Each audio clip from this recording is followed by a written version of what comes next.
송생과학입니다. 오늘은 성염색체 유전에서 반성유전에 대해 알아보도록 하겠습니다.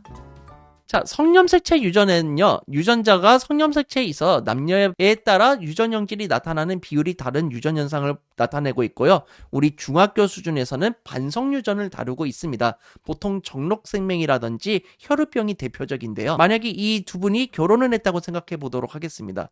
그러면은 이 두 분은 어머니 쪽에서는 X염색체만 내오게 될 거고요. 남자분은 X염색체 또는 Y염색체를 내게 되는 거죠. 그래서 여자가 태어날 확률 50%, 남자가 태어날 확률이 50%로 나온다고 생각을 하면 되겠습니다. 이 점이 이제 문제를 푸는 키포인트 중에 하나가 될 거고요. 자, 유전자쌍이 성염색체의 존재를 하게 됩니다. 그래서 나머지는 다 필요 없고 여기 XX 또는 XY에서 일어나는 건데요.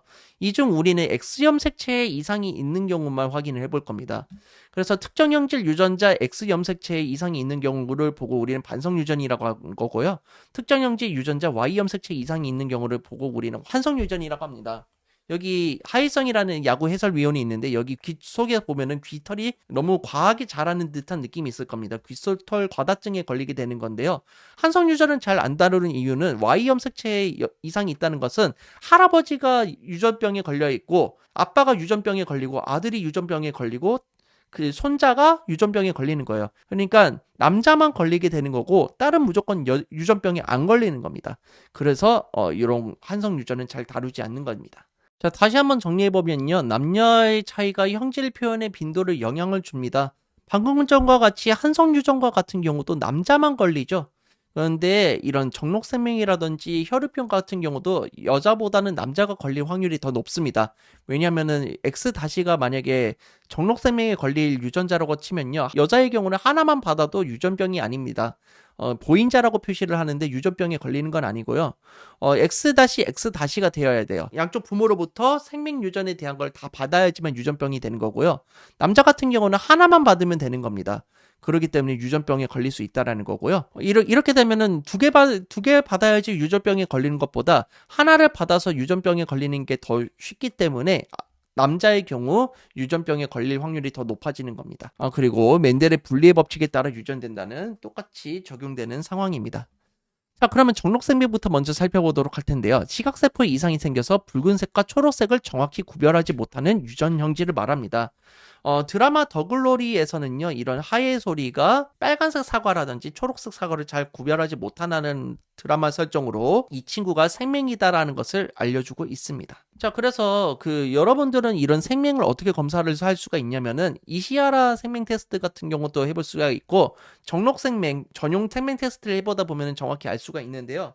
정상인의 눈에는 이게 다 보입니다. 근데 정록생명 같은 경우는 여기에서 요런 것들은 이제 보이지 않게 된다라는 겁니다. 그래서 정상인의 눈에는 다 보이는 게 정록생명 눈에는 이렇게만 보인다라는 것을 확인해 볼 수가 있겠고요. 뭐 심슨이라는 만화를 보더라도 정상은 이렇게 보이지만 적생명에서는 빨간색이 잘 안 보이고 녹생명에서는 초록색이 잘 안 보이고 청생명에서는 파란색 계열이 좀 잘 안 보인다라는 사실을 알 수가 있는 거죠. 정록생명 유전자는요, 성염색체인 X염색체가 있으며 생맥 대립 유전자 X-가 정상 대립 유전자 X에 대해 열성이다라는 겁니다. 그래서 X-가 이제 앞으로 열성이다라고 생각을 해주시면 되겠고요. 성염색체에 의한 유전은요, 성에 따라 나타나는 빈도가 다르게 됩니다. 그래서 예를 들어서 보인자인 엄마랑 정상인 아버지가 결혼을 했다고 생각해 볼게요. 보인자는요, 생명 유전자를 가지고 있기는 하지만 정상입니다. 정상적으로 색을 관찰하실 수 있는 분이에요. 성염색체 이상인 유전자를 하나만 가지고 있기 때문에 그렇습니다. 그러면 엄마랑 아빠한테서 나오는 이 생식 세포가 이렇게 나뉘어지게 되는데요. 그러면 자식이 어떻게 태어날지 예측을 해보도록 하겠습니다. 자, 이렇게 태어날 경우에는 정상일까요? 생명일까요? 그렇죠. 정상으로 나오는 겁니다. 그 다음에 이렇게 될 경우에는 당연히 정상입니다. 그리고 X-X가 된다는 건데 이런 경우에는 보인자라고 하는 건데 정상입니다. 마지막으로 X-Y가 되는 경우에만 생명인 겁니다. 그래서 보인자인 경우는요, 우성인 정상이 이제 열성인 성질을 누르기 때문에 정상으로 보이게 되는 거고요. X-는 열성을 가지고 있는데 X가 없기 때문에 우성으로 눌러줄 수가 없죠. 따라서 열성의 성질이 그대로 발현이 됩니다. 그래서 생명이 된다라는 사실을 알 수가 있습니다. 다시 한번 정리해보면요. 유전자형이 X-인 여자는 표현형이 정상입니다. 형질이 겉으로 드러나지는 않지만 형질을 나타내는 대립 유전자를 가지고 있는 사람을 보고 우리는 보인자라고 한다는 걸 기억해 두시면 되겠고요. 생명의 경우에는요. 남자는 절대 보인자가 없습니다. X-를 하나만 받아도 무조건 생명이 된다라는 점을 알고 계시면 되겠습니다. 성염색체 구성이 XY인 남자는요. 생명의 대립 유전자가 한 개만 있어도 생명이 되는 겁니다. 반대로 여자 같은 경우는 생명 대립 유전자를 하나만 받는 경우에는 정상이지만 생명 대립 유전자를 2개를 받는 경우에는 생명이 되는 겁니다. 그래서 대립 유전자를 하나만 받은 경우에는 보인자라는 말로 표현을 하고 있습니다. 그래서 생명은 여자보다 남자에게 더 많이 나타난다는 걸 확인할 수가 있고요. 남성은 152만 정도 되지만 여성은 12만 명 정도 된다. 거의 한 10분의 1 정도는 되는 거죠. 엄청난 차이를 보이고 있다는 거고요. 그 이유가 바로 생명 대립 유전자를 하나만 받으면 되지만 여자 같은 경우는 생명 대립 유전자를 무려 2개나 받아야 된다는 겁니다. 그래서 남자는 어머니에게서 생명 대립 유전자를 하나만 물려받아도 생명이 되지만 여자는 부모에게서 모두 생명 대립 유전자를 받아야지만 생명이 될 수가 있는 겁니다. 그래서 엄마한테도 생명 대립 유전자를 하나만 받고 남자에게서 생명 대립 유전자를 받아야 되는 거고요. 남자가 생명이려면 어머니는 무조건 생명 유전자를 가지고 있어야 됩니다. 이런 상태에서 받아야지 생명이 된다라는 사실을 알 수가 있네요. 자, 그래서 우리가 지금 여러분 나이대에는 보면 안 되는 드라마입니다. 더글로리인데 여러분이 이 드라마를 많이 알고 계시는 이유는 유튜브에서 많이 봤을 겁니다. 그래서 유튜브 짤로 많이 보셨을 텐데 알록달록한 세상 못 보잖아 이렇게 했는데 이 알록달록한 세상을 못 보는 친구가 이 전재준이라는 친구입니다. 근데 이 전재준이라는 친구는 실제로 드라마상에서는 초록색 구두와 빨간색 구두를 구별하지 못합니다. 그리고 전재준의 딸인 하예솔은요, 벚꽃을 분홍색으로 색칠조차 하지 못합니다. 하예솔은 제가 앞에서 말했듯이 생명이라고 했었습니다. X-를 2개나 가지고 있죠. 그렇기 때문에 생명인 거고요. 이 X-를 하나씩 어머니, 아버님한테서 하나씩 물려받았을 거라는 겁니다. 그래서 엄마한테서 X-를 받았고 아빠한테서 X-를 받았다라는 거예요. 그래서 아버지는 무조건 생명이어야 됩니다. 딸이 무조건 생명이면은 아버지가 무조건 생명이다라는 사실을 알 수가 있는 거고요. 어머니는 최소 보인자이거나 생명이어야 됩니다. 그래서 이런 점을 확인을 해볼 수가 있는 거고요. 딸이 생명이면은 어머니는 보인자 또는 생명이다. 알고 계시면 되겠고 딸이 생명이면은 아버지는 무조건 생명이다. 확인해 두실 수가 있겠습니다. 이분이 연진이거든요. 연진이가 만약에 초록색 구두와 빨간색 구두를 구별할 수 있다. 그러면은 생명이 아니라 보인자가 될 것이고요. 빨간색 구두랑 초록색 구두를 구별하지 못한다. 그러면은 생명이 될 거라는 사실을 알 수가 있습니다. 드라마에서는 연진이가 생명인지 아닌지에 대한 정보가 확실하게 나와 있지 않습니다. 그래서 만약에 이런 힌트가 조금 더 자세히 있었다면은 연진이도 생명이다 아니다 결정을 할 수 있었겠지만 그런 거는 약간 열린 결말로 두고 넘어가고 있습니다. 자, 그럼 정록생명 유전에 대한 거를 가계도로 한번 풀어보도록 할 텐데요. 우선 이러한 정보가 있을 거예요. 그러면 우선 첫 번째, 정록생명 형질은 우성일까요? 열성일까요?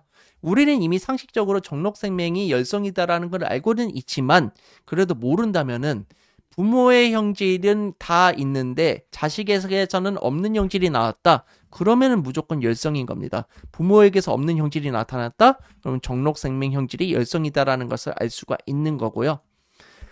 정상 대립 유전자를 X, 정록생명 대립 유전자를 X-로 표시해서 문제를 풀어보자고 돼 있습니다. 열성이라고 생각되는 것들은 다 이렇게 표시하면 되는 거고요. 단, 여자의 경우에는 X-염색체가 2개 들어와야 되는 거고요. 남자 같은 경우는 X-염색체가 하나만 들어와도 정록생명이 된다라는 것을 확인할 수가 있습니다. 자, 그 다음에 남자가 정상이면 무조건 뭐였습니까? 그렇죠. XY라는 것을 알 수 있습니다. 그래서 이런 것들 잘 확인해 두시면 되고요.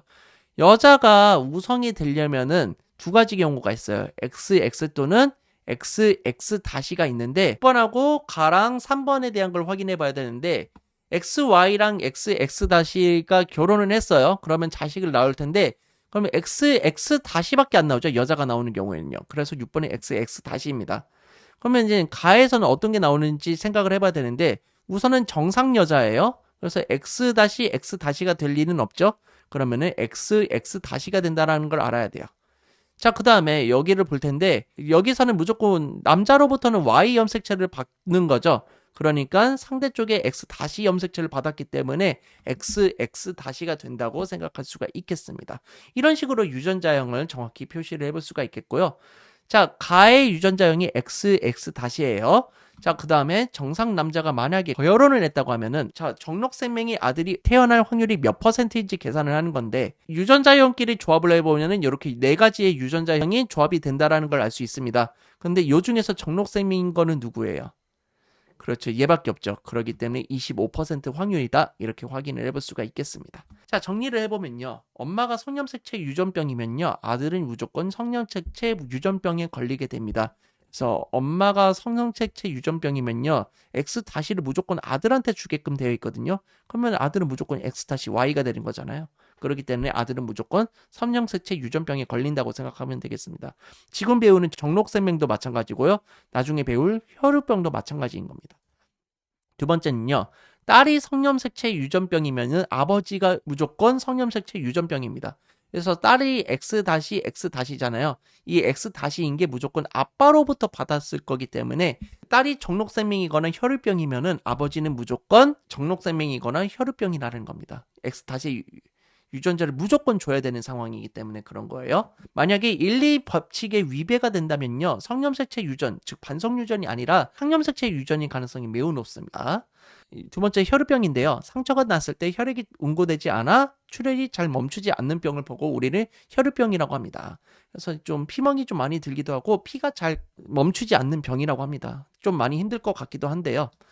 유전자의 성염색체인 유전자는 성염색체인 X염색체에 있으며 혈우병 대립 유전자가 정상 대립 유전자에 대해 열성입니다. 그러니까 X-가 열성이라는 거예요.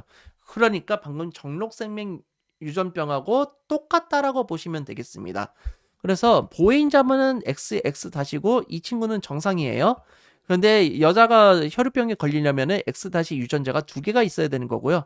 남자 같은 경우는 X- 유전자가 하나만 있어도 혈우병에 걸리게 된다. 그래서 남자는 보인자의 개념이 없다. 알고 있는 상태에서 가계도 문제를 한번 확인해 보겠습니다. 자, 이렇게 확인을 해볼 텐데요. 우선은 혈우병 유전, 우선은 열성일까요? 우성일까요?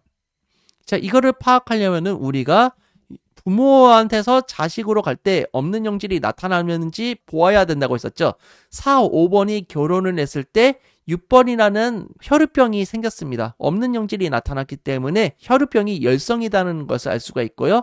정상이 우성이다라는 것을 확인할 수가 있습니다. 열성인 경우에 유전자형을 적어주게 되면은 남자는 X-Y이고 여자는 X-X-인 걸 알 수가 있어요. 그 다음에 정상인 경우는 XY라고 바로 적어줄 수가 있겠죠. 여자인 경우가 보인자인지 정상인지를 구별을 해야 되는데 우선은 자 6번을 자세히 보시면은 6번의 X-가 어디로부터 왔겠습니까? 그렇죠. 4번으로부터 왔겠죠. 그러니까 XX-라는 것을 알 수가 있겠고요. 자, 7번 같은 경우는 그러면은 두 가지 경우의 수가 있겠죠. XX가 나오거나 X-X가 나온다라는 것을 확인할 수가 있겠습니다. 그러니까 7번 같은 경우는 유전자형을 정확히 예측을 할 수가 없겠죠. 나중에 결혼을 시켜보거나 그래야지 알 수가 있는 거고요. 2번 같은 경우는 X-를 무조건 엄마한테서 하나 받았을 거고 그 다음에 X는 지금 아버지가 줄 수 있는 상황은 전혀 아니죠. 그러니까 엄마한테서 받았다라는 걸 알 수가 있습니다. 따라서 X-라는 것을 확인해 볼 수 있습니다. 이렇게 유전자형을 만들어 놓은 상태에서 지문에서 물어보는 문제를 풀어보면 여러분이 쉽게 문제를 맞추실 수가 있을 겁니다.